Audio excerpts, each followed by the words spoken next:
teman-teman semua, kembali lagi dengan saya di channel Bon Weekends. Dan kali ini kita mau bahas tentang pertanyaan-pertanyaan yang sering ditanyakan pelamar CPNS part 2, teman-teman. Karena yang part satunya pernah kita bahas di video-video yang lalu. Kalian bisa lihat videonya di link yang ada di atas sini, teman-teman. Karena waktu itu kalau misalnya digabungkan durasi videonya akan panjang, jadi kita memutuskan untuk dibagi menjadi 2 part, teman-teman. Jadi ini adalah pertanyaan-pertanyaan dasar yang biasanya ditanyakan oleh peserta CPNS yang akan mendaftar pada seleksi CPNS. Jadi untuk kalian yang ingin mendaftar CPNS pada periode selanjutnya ya teman-teman, kalau kalian juga masih bingung, kalian bisa tonton video ini. Siapa tahu pertanyaan-pertanyaan ini adalah mewakili pertanyaan dari kalian. Ya, kita berharap bersama-sama ya teman-teman, semoga pada tahun ini dibuka kembali rekrutmen seleksi CPNS tahun 2021 gitu. Baik, kita akan mulai bahas. Jangan lupa buat support selalu channel kita. Caranya klik like, tinggalkan komentar, serta subscribe.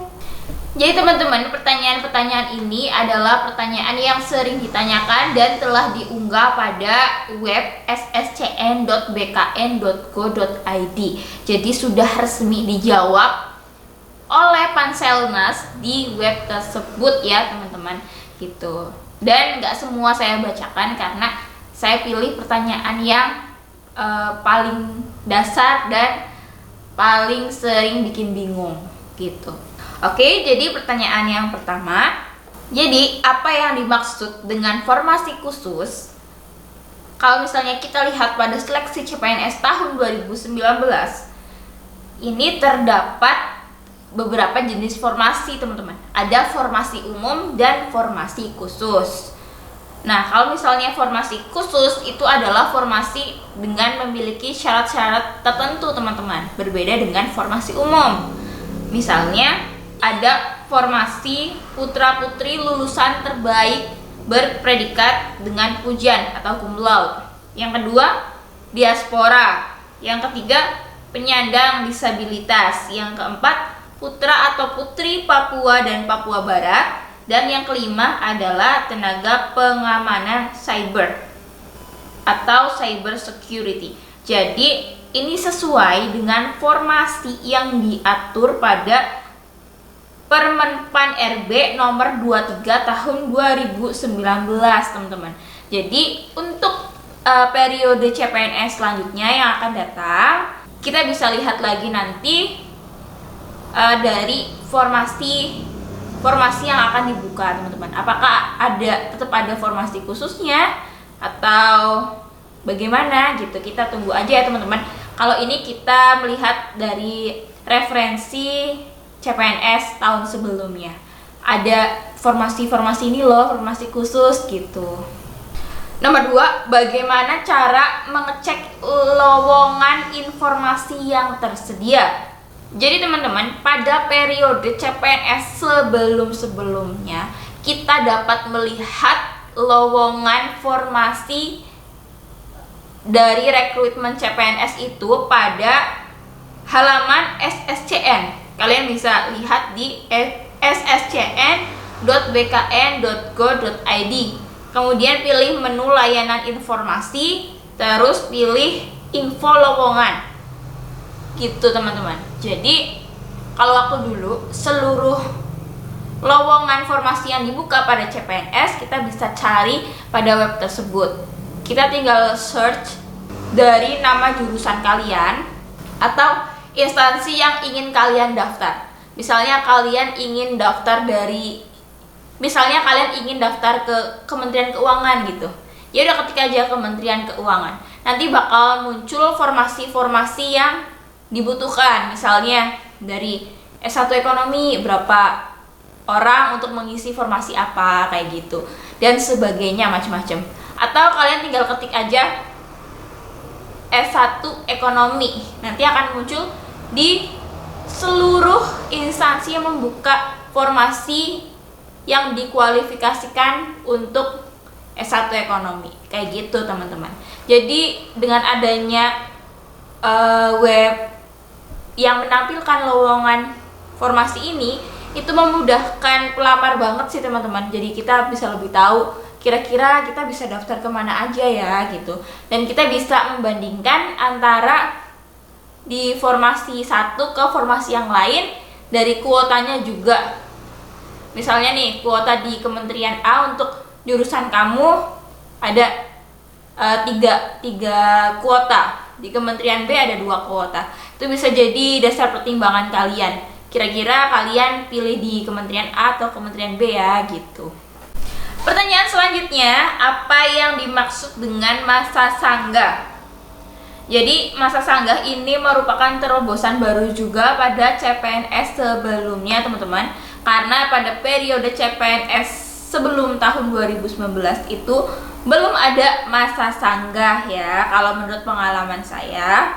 Jadi di tahun 2019 ini ada masa sanggah, di mana masa sanggah adalah waktu pengajuan sanggah yang diberikan kepada pelamar untuk melakukan sanggahan terhadap pengumuman hasil seleksi administrasi dan waktu tanggapan sanggah oleh instansi untuk memverifikasi kembali kesesuaian persyaratan umum dan khusus yang ditetapkan instansi dengan dokumen persyaratan yang diajukan pelamar sampai dengan penetapan keputusan sanggah.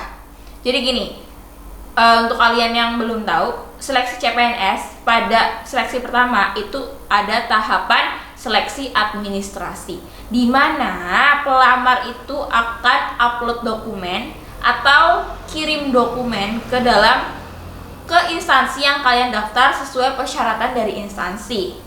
Nah, setelah tahap administrasi ini selesai, instansi nanti akan memverifikasi dokumen kalian apakah cocok atau tidak dengan persyaratan mereka. Kalau misalnya cocok, kalian akan lolos tahap administrasi teman-teman.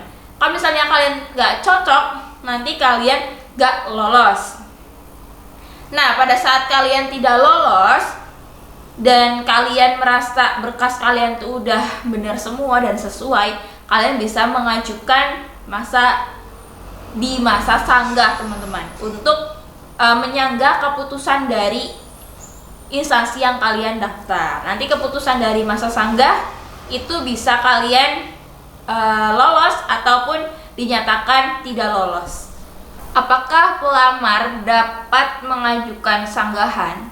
Jadi jawabannya, apabila setelah dilakukan pengumuman seleksi administrasi terdapat pelamar yang keberatan terhadap hasil keputusan instansi, pelamar dapat mengajukan sanggahan paling lama 3 hari kalender setelah pengumuman hasil seleksi administrasi.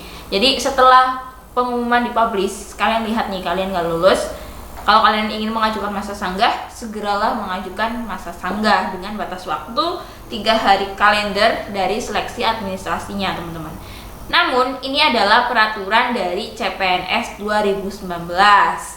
Kalau untuk CPNS selanjutnya, kita tunggu peraturan terbarunya ya teman-teman. Tetap siapa tahu ada perubahan ketentuan dan persyaratannya. Pertanyaan terakhir ini masih tentang masa sanggah. Kapan batas waktu pengumuman ulang instansi setelah masa sanggah? Jadi apabila pelamar yang tadi pertama kali seleksi administrasi tidak lolos, itu ternyata dapat membuktikan bahwa dokumen persyaratan yang telah diunggah atau disampaikan telah sesuai dengan persyaratan umum dan persyaratan khusus yang ditentukan oleh instansi, maka instansi wajib mengumumkan ulang hasil seleksi administrasi paling lama 7 hari kalender setelah berakhirnya waktu pengajuan sanggah. Dengan catatan dokumen persyaratan yang diunggahkan untuk sanggahan adalah data pelamar saat awal mendaftar SSCN 2019. Jadi ada catatannya ya.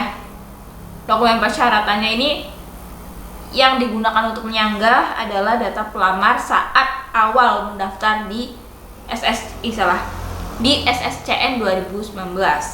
Jadi batas waktu kapan instansi untuk memverifikasi ulang adalah 7 hari kalender dari masa dari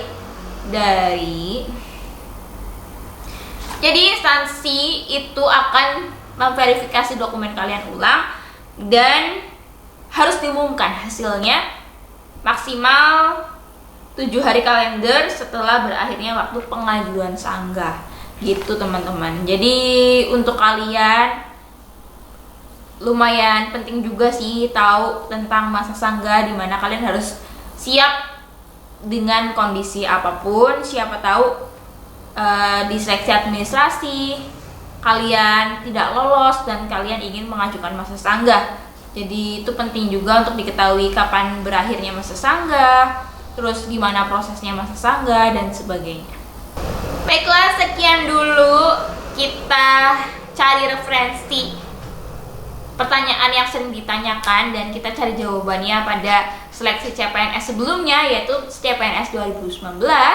Semoga tidak terlalu jauh dengan seleksi CPNS selanjutnya teman-teman, dan semoga diselenggarakan atau ada seleksi CPNS di tahun ini atau tahun 2021 teman-teman. Dan untuk kalian yang ingin jadi CPNS, tetap semangat, tetap belajar mulai dari sekarang, jangan malas-malas. Intinya harus usaha teman-teman. Gitu aja sih, usaha dan berdoa. Baiklah, sekian dulu. Jangan lupa buat support selalu kita. Caranya klik like, tinggalkan komentar, serta subscribe. Dadah!